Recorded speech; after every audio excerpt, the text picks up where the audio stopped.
March 17th, 624 CE, the Arabian desert just outside a place called Badr.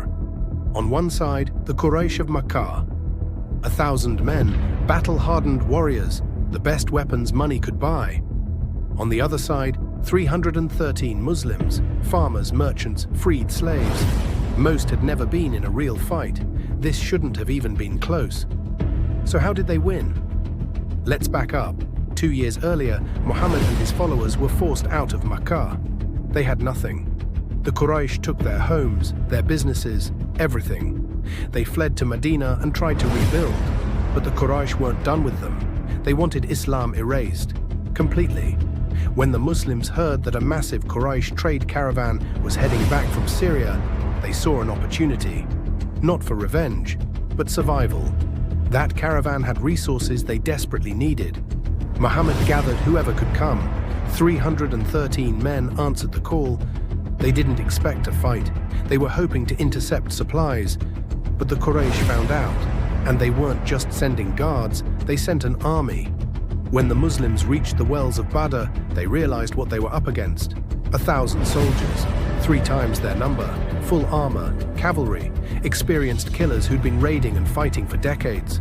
The Muslims, barely any armor, 7 temples shared between them, 2 horses, and most of them had never held a sword in actual combat. Some of the companions started to panic. This wasn't what they signed up for, but Muhammad didn't retreat. He gathered them and said something that still echoes today. "O Allah, if this small band perishes today, there will be none left on earth to whip you." It wasn't just a battle anymore, it was existential. They made a choice, stand and fight, or let everything they believed in die right there. The night before the battle, it rained. The sand became firm under their feet, while the Quraysh side turned to mud. Some saw it as a sign, others just saw better footing. Either way, they had to fight at dawn. Dawn broke. The Quraysh formed their lines, confident this would be over quickly. The battle started with single combat, the old Arabian way. 3 Quraysh champions stepped forward.